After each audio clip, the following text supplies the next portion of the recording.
আসসালামু আলাইকুম। কি খবর সবার? সবাই কেমন আছেন? আশা করি সবাই ভালো আছে। তো অল্প কয়েকটা কথা বলবো, যদি হাতের মধ্যে সময় থাকে কথাটি শুনে যাবেন।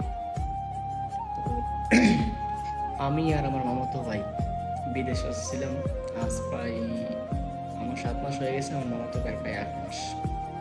তো বিদেশ আসার পরে আমার মামাতো ভাই আমার 15 দিন আগে আসছে। আগে আসার পরে ওরা এক জায়গার মধ্যে কাজে দিছে। তবে বিদেশ আনছে আঙ্গুর অনেক আপন লোকই, যার নাম বলা লাগতো না। যে চিনার্থে তো এমনিতে চিনবে, আর যে না চিনার তো কিছু করার নাই। তো মামাতো ভাই এনে সেটা কাজের মধ্যে দিছে, কফি শপের মধ্যে।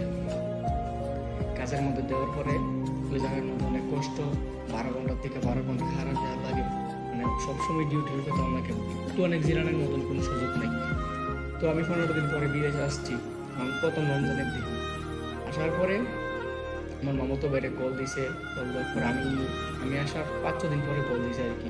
কল দিয়েছে বলতেছে যে এই জায়গায় পালানা টালানা এটি কি করে সেটা হ্যাঁ রে আনা হয়েছে ওই জায়গার থেকে। বলছে যে আমরা দুজন একলগে কাজের মধ্যে দিব।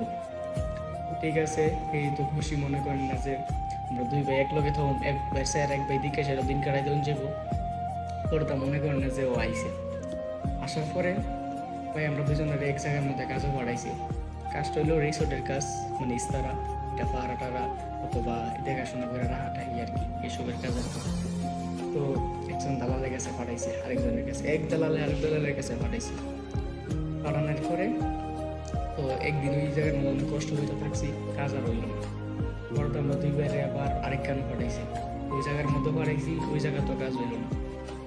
তো এরপর তো আর কি করার, আমার একটা মাথা মধ্যে ছিল, মাতামরার মধ্যে প্রায় 24 দিনের মতন কাজ করছি কপিলের বাসাত এবং মাতামের মধ্যে দুজনে মিলিয়ে প্রায় 8-10 ঘন্টা।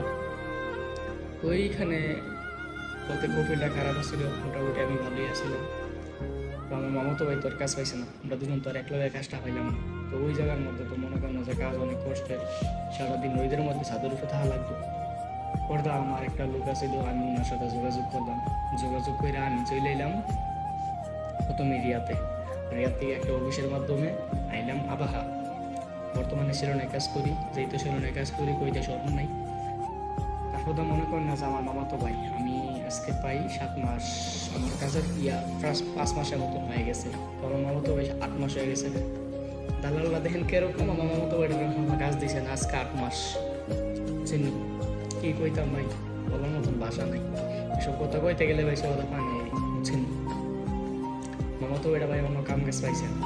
কিছুদিন আগে পুলিশে ধরছিল, পুলিশে ধরার পরে মনে করেন না যে আকামা চাইছে, আকামা নাই। পর্দা মনে করেন না যে আকামা নাই, ওইটার মধ্যে আবার 1000 রিয়াল কেন মামাইরা দিচ্ছে। বলছে কোনো সময় যদি সৌদি আরব থেকে আকামা করে ওইটার মধ্যে মনে করেন না কাইটা নিব 1000 রিয়াল, ওই 1000 রিয়াল দিয়ে সে আকামাটা করতে দিব। তো এখন মনে করেন না যে মামাতো ভাইটা এমন একটা জায়গার মধ্যে আছে, কি খাইতেছে কি করতেছে, মানে কই থাকতেছে কি করতেছে, মানে কোনো জানার মতন অবস্থা নেই, বুঝছেন নি। মানে অনেকটা কষ্টের মধ্যে আছে। আমরা দুই ভাই একলগে আসলাম আর কি। আমার তো ভাই একটা অবশ্য যে সিনারে তো চিনছেন ওই। তো কি বলবো ভাই, যারা বিদেশ আইবেন একটু সতর্ক হিসেবে আইবেন, আর একটু ভালো করে যাচাই বাছাই করবেন যে জিরা যাইতাছি এইটা ওই বলি না আসো বিষয়, একটু ভালো করে ভাই, একটু ভালো করে মনে করেন না যাচাই বাছাই করে বিদেশ আইবেন।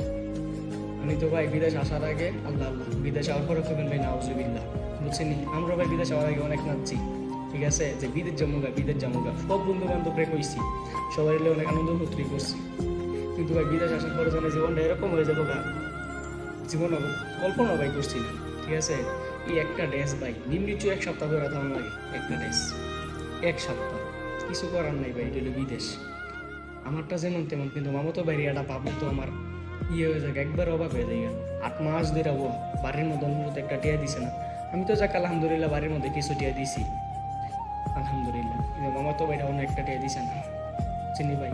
তো সবাই ভাই বলি, সবাই উদ্দেশ্যেই বলি, যারা বিদেশ আইবেন একটু যাচাই বাছাই করে আইবেন, যে কোম্পানিতে যাইতেছেন কোম্পানিটা আছে কি নাই, সঠিক অথবা না সঠিক, মানে যেটা করবেন ভাই একটু বুঝে শুনে করবেন, নিজের সাথে নিজে একটু বুঝবেন তুইবেই চলবো, বুঝছেন নি। অথচ আপনার লোক আরও লোক করলাম বিদেশ আছে, এই করে জিগাইবেন যে আমি এইখানের মধ্যে আইতাছি, এই কাজটা করুন, আমার কাছে এই কাজটা দিব। দালাল ভাই, দালালের কথা বললাম ভাই, কয়ে লাভ নেই, বুঝছেন নি।